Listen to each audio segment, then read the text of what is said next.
নমস্কার সবাইকে। Namita organic fish সেন্টারের পক্ষ থেকে সকল মৎস্য চাষিদেরকে জানাই আন্তরিক প্রীতি শুভেচ্ছা ও অভিনন্দন। আশা করি আপনারা সবাই ভালো আছেন। এই যে ঘেরটা দেখতে পাচ্ছেন, এই ঘেরে 7 কাটার ঘের আছে। এখানে ট্যাংরা মাছ চাষ করা হয়েছে প্রায় 8 থেকে 9 মাস কি বছরখানেক হতে যাচ্ছে। মাছের ভালো গ্রোথ হচ্ছে 8 না। মাস বয়স বলেন না।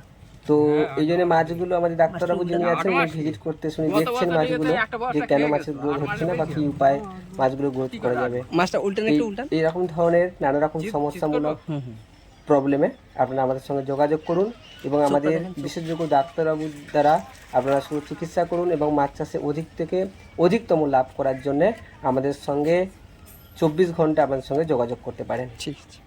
এছাড়া আমাদের যে নমিতা অর্গানিক ফিশ সেন্টার যে চ্যানেলটি আছে, এখানেও আপনারা আপনাদের কোশ্চেন কমেন্ট করে জানাতে পারেন। এখান থেকেও আপনারা অ্যান্সার পেয়ে যাবেন। তাছাড়া যদি দেখেন যে আপনাদের ঘেরের যে সমস্যা, আপনাদের ঘেরে গিয়ে আমাদের জল মাটি টেস্ট করার পরে আপনাদের কি মেডিসিন লাগবে খাবার দাবার বললেন ওই মেস আর আটা, তাই তো? যে বিশেষজ্ঞ ডাক্তারবাবু আছেন না যে নাম্বার আছে, এই নাম্বারে কল করলে আমার ডাক্তারবাবু আপনার ঘেরে চলে যাবে, সেখানে ভিজিট করে আপনাদেরকে সমস্যা সমাধান করে দেবেন। চ্যানেলটি সাবস্ক্রাইব করে রাখবেন এবং বেল আইকনটি প্রেস করে রাখবেন আপনাদের সুবিধার্থের জন্য।